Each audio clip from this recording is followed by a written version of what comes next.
Now, in high definition, you're watching KFDM 6 News, The Weekend Report, in HD. With Ashley Gaston. The latest weather with KFDM meteorologist Carrie Cooper. And sports with Alex Colley. When it comes to taking up for each other, we're brothers and sisters. So to lose a brother in the line of duty is really a terrible thing for anyone to have to go through. A Beaumont police officer remembering a co-worker killed in the line of duty. Investigators say a suspect involved in a chase deliberately drove into Officer Bryan Hebert and his patrol car on Dallin Road. And I'm Bill Leger outside of Beaumont Police Headquarters for a conversation with the man charged with leading the department in the wake of last night's tragic loss. We'll have a live report. Good evening and thank you for joining us. I'm Ashley Gaston. Welcome to the Weekend Report. A Beaumont police officer who served a decade in the department has died, and a man accused of deliberately striking the officer and his patrol car at the end of a 7-minute chase is charged with capital murder. 36-year-old Beaumont officer Bryan Hebert joined the department in 2001. He had served as a correctional officer before he took the oath and became a member of the largest police department in the Golden Triangle. He is the 17th Beaumont officer to die in the line of duty since the 1880s. 30-year-old John Wesley Nero is the man investigators say aimed his car at Officer Hebert's patrol unit. Nero was injured in the collision that killed Officer Hebert. Nero is in serious condition at Christus Hospital, St. Elizabeth. Police say his injuries are not life-threatening. Once doctors clear him for release, Nero will be taken to the Jefferson County Jail. His bond is $250,000. Investigators say at about 6 yesterday evening, Nero assaulted his mother and grandmother at the home where he lives with his mother on Chisholm Trail in Beaumont and told them if they called police, he'd kill everyone. Nero drove away, returned at about 10 p.m. and left again. Police got information about where he might be, and officers spotted him at Kohl's. They say Nero sped away and led them on a 7-minute chase at high speeds along Dallin to East Tex Freeway, I-10, College Street, and Dallin again. Officer Hebert had parked his patrol car in the turning lane of Dallin Road near Ivanhoe, not far from Phelan, at about 10:45 last night. Officer Hebert was trying to remove a device from his trunk that deflates tires when a car runs over it. Witnesses told investigators Nero aimed his 2008 Dodge Nitro directly at Officer Hebert's patrol car. There was a violent collision. The Dodge smashed into the front of the patrol car and also hit Hebert, who was behind the car near the trunk. Metal, glass, and other debris littered the road for hours after the crash. Officer Hebert was taken by ambulance to Christus Hospital, St. Elizabeth, where he died. Nero was hurt and taken to the same hospital. Beaumont Police Chief Frank Coffin held a news conference late this afternoon to talk about the death of Officer Hebert and the capital murder charge against the suspect. Fellow officers and reporters listened to the chief describe the unfolding events of Friday night and early Saturday morning. Our people were out there doing the stuff that they routinely do, and they do a good job of it. It's unfortunate when something senseless like this happens. KFDM has obtained a probable cause affidavit for the arrest of John Wesley Nero on capital murder charge. Go to KFDM.com and you can read the entire warrant. Chief Coffin is at the Beaumont Police Headquarters tonight, continuing to monitor the investigation and to help console his fellow officers. 6 News anchor Bill Leger is in downtown Beaumont to talk with the chief. Bill joins us live with details from police headquarters. Bill? Well, Ashley, as you can imagine, Chief Coffin has had very little rest over the past 24 hours. In fact, Chief, you were leading a news conference here at 4 a.m. this morning. I know you've been going nonstop today. We do appreciate you taking a few minutes to talk to us about Officer Hebert, the department, his family, and first we'd like to offer our condolences to you and the department. Thank you, Bill.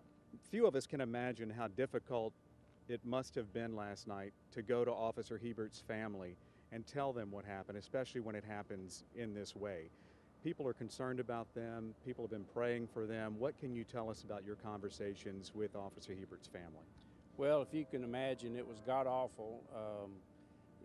Just try to put yourself in a position to where you tell a parent that their child has been killed, and you see all of the pain that they go through at that instant.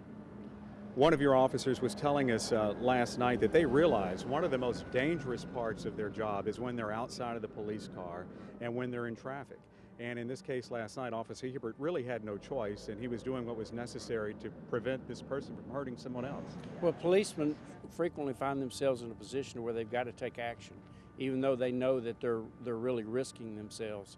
And this was one of those situations. He had to do something. That person had hurt other people, and there's every reason to think he was going to hurt other people. As might be expected, there is very little sympathy for the suspect in the case. 30 years old, living at home.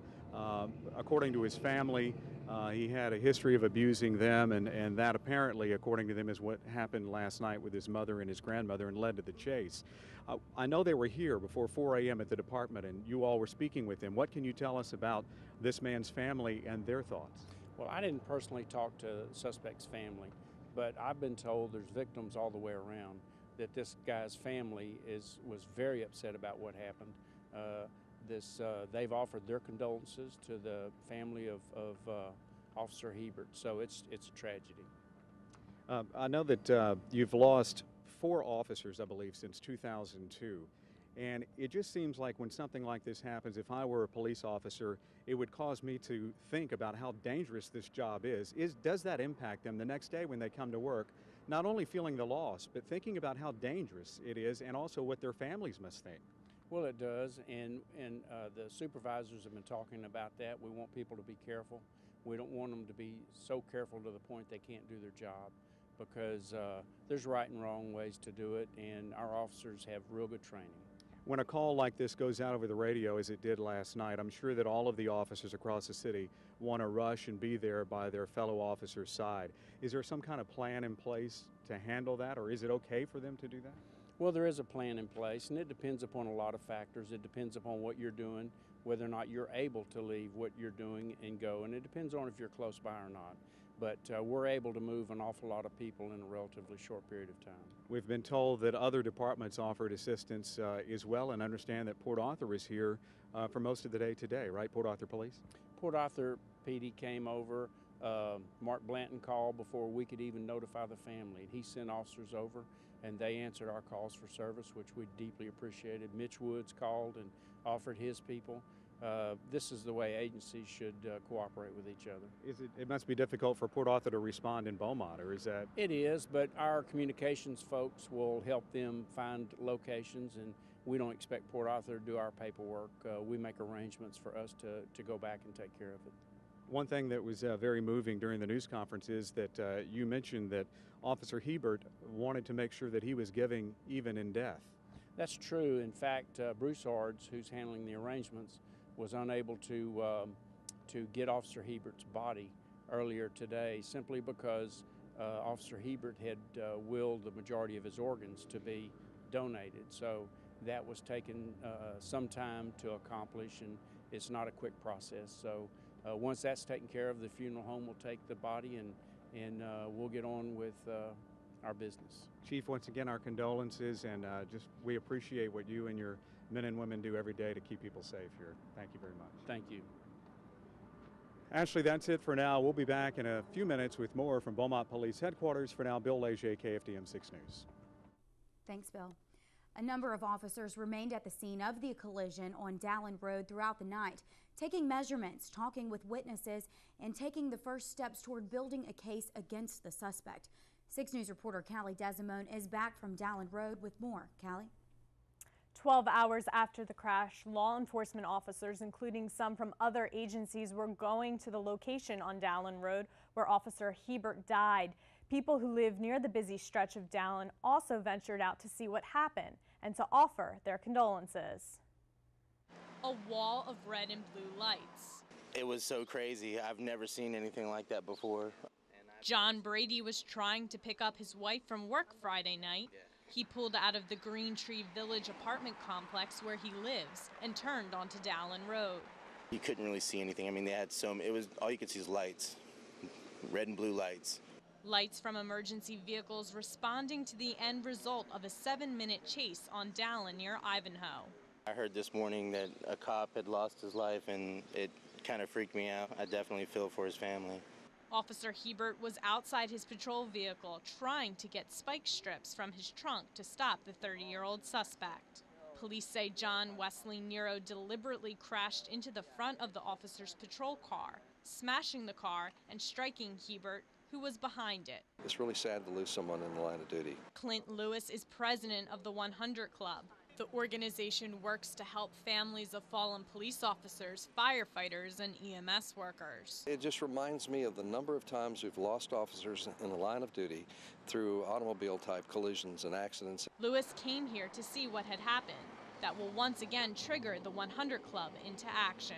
I just wish there was more that we could do. Lewis says it's horrible to lose someone the community relies on to protect and serve. You've got to be proud of them and hope that their families can get through this. Bryan Hebert's family and the family of law enforcement officers and first responders to which he belonged. The Texas Department of Public Safety helped investigate the crash. Police reopened the stretch of Dallin Road where the collision took place by about 9 this morning. Reporting live in the studio, Callie Desimone, KFDM 6 News. The Beaumont Police Department is made up of veteran officers and young officers who are just beginning their careers. All are dealing with the loss of Bryan Hebert in different ways. This isn't the first time many officers have had to deal with the death of a coworker and friend. 6 News reporter Lindsay Kovacevic joins us live with details from police headquarters in downtown Beaumont. Lindsay? Ashley, I am here outside the Beaumont Police Department in downtown. Now, if you look behind me, you see the police memorial. It stands in front of the station here. There are flowers that are set there in memorial and memory of Officer Bryan Hebert. People have been showing up all day to pay their respects. Now, Crystal Holmes is an officer. She's been here for more than 25 years. She says it never gets easier, that it's always painful when you lose someone you consider a brother or a sister. To lose a brother in the line of duty is really a terrible thing for anyone to have to go through. And not just for the officers that work here, but for their families as well, because when they say good night or good morning to us every day when we walk out of that house, they're not quite sure if we're going to come home. So they're going through a tough time as well. Officer Crystal Holmes says this is the first time many young officers have dealt with the death of someone they know and are close to, not only in their professional lives, but their personal lives. They're reaching out to other officers, and sometimes that's all you can do. You don't want your families and your friends outside of law enforcement to know that there may be a weakness there and that there may be a concern, so you're going to see officers turning to other officers. Holmes says the Beaumont Police Department has lost a significant part of its family. A lot of people in the public probably thought he was a little bit shy, but around family and friends, he was just very outgoing. He loved his family. He was not married, but he was very close to his parents, his grandparents, his sister. They did a lot of things together. He was very well-rounded, very well-liked, and a lot of fun to be around. Officers want to grieve, but know they have to move on and continue to make the community a safer place to live. And you want to experience that grief, but you also know that you have an obligation to the citizens of Beaumont and an obligation to the other officers out on the street to continue doing what you do and to get out there and do the best job that you can. Officer Hebert's funeral is set for this Wednesday, July 13th at 11 o'clock a.m. at the Beaumont Civic Center. Now, immediately following the procession, immediately following the service, there will be a procession. It'll go down College Street to MLK, and it will end at Oak Bluff Cemetery in Port Neches. Reporting live in Beaumont, Lindsay Kovacevic, KFDM 6 News. Thanks, Lindsay. It didn't take long for officers across Southeast Texas to learn of the officer Hebert's death. Port Arthur police started showing up at Christus Hospital, St. Elizabeth, a short time after the crash. The officers guarded the suspect and responded to calls. Other officers from across the area also gathered on the steps of the Beaumont Police Department to lend their support for their fellow brothers and sisters in blue. KFDM News spoke with Officer Hebert in 2001 after a man grabbed his gun during a traffic stop. Officer Hebert had stopped a car in Beaumont.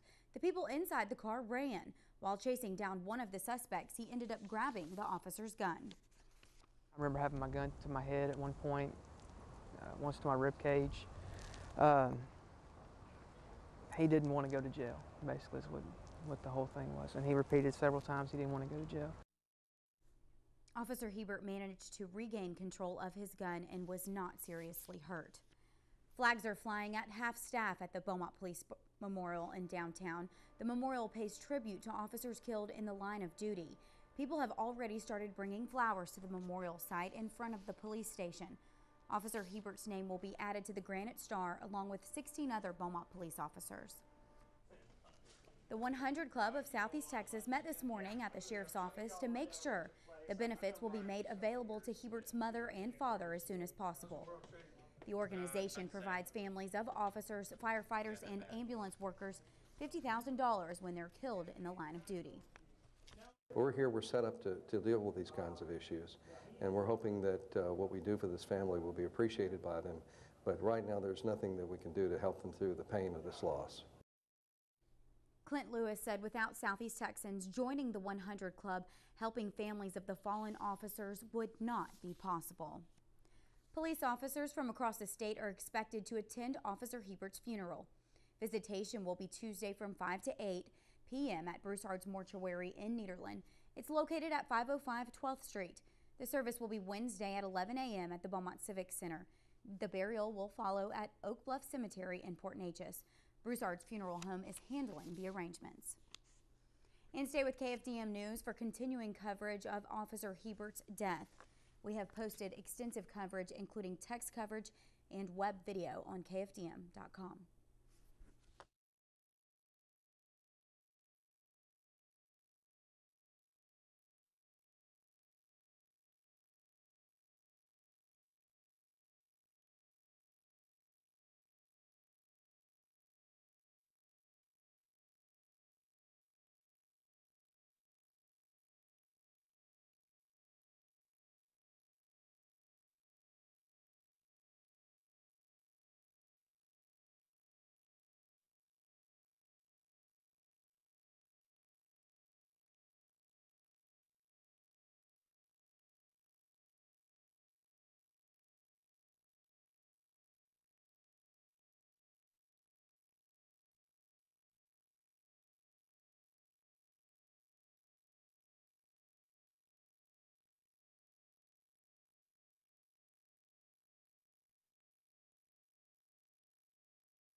First responders in Hardin County are hoping for the best for a 3-year-old boy who has significant brain damage after EMS rescued him from the bottom of a pool.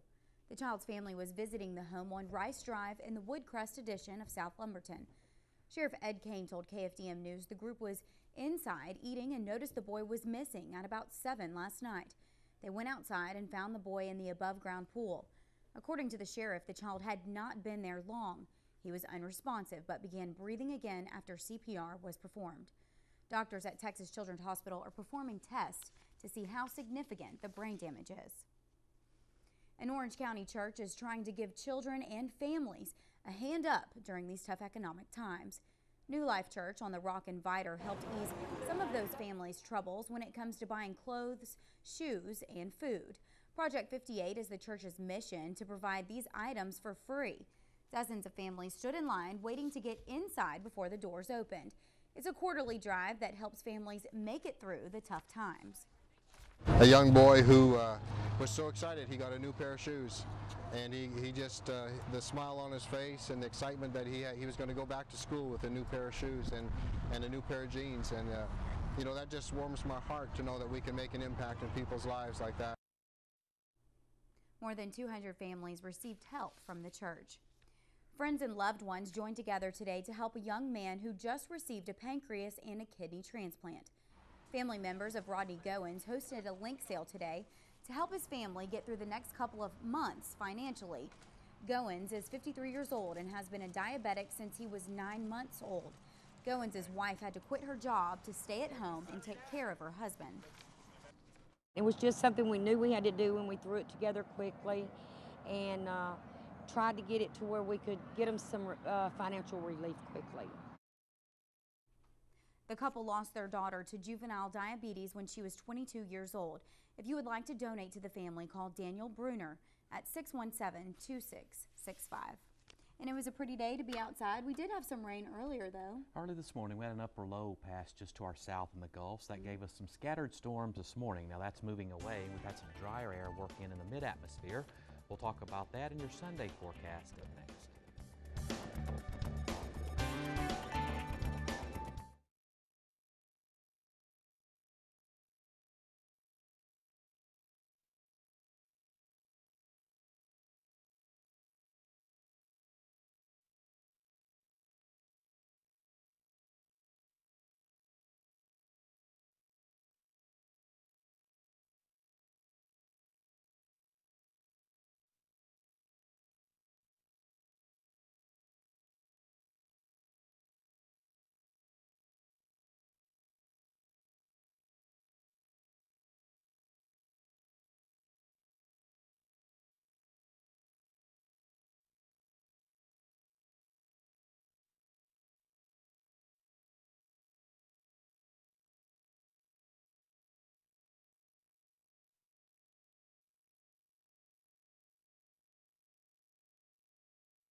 Now, KFDM meteorologist Carrie Cooper with the latest weather in HD.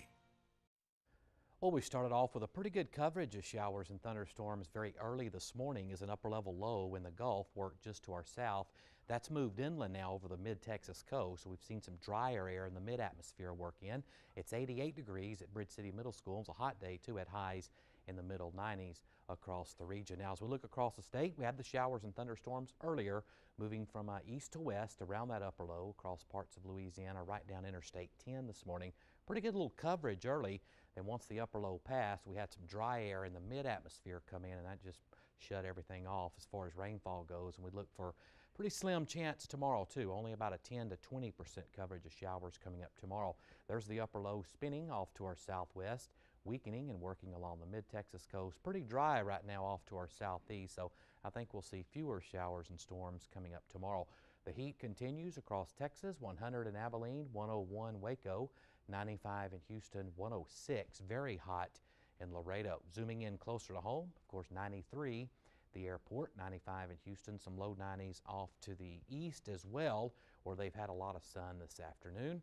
100 in Abilene and 97 degrees in San Antonio. Boy, look at the heat today. The airport reached 98. We had 97 here at Channel 6 and 100s across much of central and northern Texas. And across the nation, scattered showers continue across portions of the lower Texas coast as well. Lots of showers scattered across the southwest, where it's 108 in Phoenix, 100 in El Paso, 80s across much of the northeast. The heat right in the center part of the country, with Dallas over 100 degrees this afternoon. Marine forecast, seas will run 1 to 2 feet, south winds up to 14 knots, water temperature 87. Partly cloudy for the lakes tonight, overnight low temperatures in the mid-70s. And tomorrow, a partly cloudy, hot, humid day. Can't rule out 1 or 2 isolated thunderstorms. The coverage is 10%, close to 100 for highs in the lakes tomorrow. Partly cloudy for the Triangle tonight, no rain expected, lows mid-70s. Triangle, a hot, humid day tomorrow. Can't rule out 1 or 2 showers or thunderstorms tomorrow. Very small chance, though, high in the mid to upper 90s. The heat will continue, and the rain coverages do increase a little bit by the middle of next week, up to 30%, as moisture in the mid-atmosphere will increase again from the southeast. Sounds good. So a little bit of relief. A little bit better chance by the middle of the week again. All right, thanks, Carrie. Just ahead, one Southeast Texan has a shot at the gold. Alex Colley and KFDM Sports is coming your way next.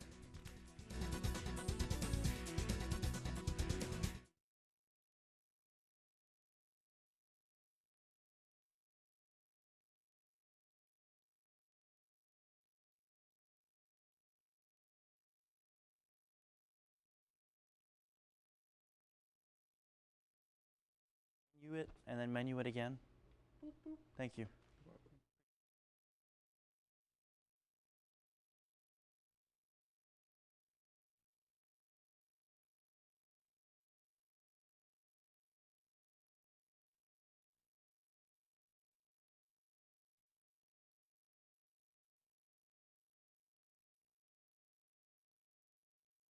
Now, KFDM Sports in HD with Alex Colley. Beloved Brown has gone up against the best the Lone Star State has to offer. From there, she traveled to Myrtle Beach, where she saw, faced, and beat the best the United States has to offer. That secured her ticket to Lille, France, where Brown has been running against the best the world has to offer. There were 3 heats today at the IAAF Youth Championships in the 200-meter. The top 8 runners would advance to the finals tomorrow, and Six Sports is happy to announce that Brown, with her mark of 23.8, will be in the finals tomorrow as the lone representative of the United States of America. Here's the lane assignments for the 200-meter finals to prove it, as Beloved Brown is front and center in lane number 1. She's not just representing Southeast Texas, as you can see the big USA next to her name, as she gets set to take on the best the world has to offer in Lille, France, coming up tomorrow morning. And while Brown may be on the international stage, Felicia Sauceda is at the First Tee Open at Pebble Beach, where she's paired up with Champions Tour member and former Lamar golfer Ronnie Black. Sauceda, a member of the Nederland golf team and recipient of the Golfer of the Year award right here in Southeast Texas, is holding her own. The two are at 1 under for the tournament, which continues tomorrow. The Southeast Texas pairing is expected to make the cut for the final 2 days of the tournament. Well, first it's Texas State and UT San Antonio. Now it appears that UT Arlington will be leading the Southland Conference for the WAC. Reports have surfaced that the Western Athletic Conference has invited the Mavericks to join their conference, and it will be voted on by the Texas Board of Regents on Thursday, whether or not they will approve the move from the SLC to the WAC. The invitation has no conditions on UTA restarting their football program. And the Astros and Marlins are in action right now on the diamond. That game's still scoreless, and the Marlins have taken a 2-0 lead in the 4-game series leading up to the All-Star break, a break the Astros desperately need now. Yes. Yeah, I think all Astro fans seem to agree with that. Yeah, exactly. All right, thanks, Alex. Yep. Up next, a final check of your forecast with Carrie. We'll be right back.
And so we have a little bit of rain relief all week, actually. Yeah, pretty small chances tomorrow, but there'll still be a couple of showers around, then up to 20% Monday, then 30% by Tuesday, Wednesday. So a little bit better coverage again by the middle of the week, otherwise hot and humid. Better than none at all. That's right. And reminder, stay with KFDM and KFDM.com for continuing coverage of the death of Officer Bryan Hebert and his dedication to the Southeast Texas community and the police department. Officers say he was a great man with a great smile, and he will be missed tremendously. We'll see you again tonight at 10. Good night.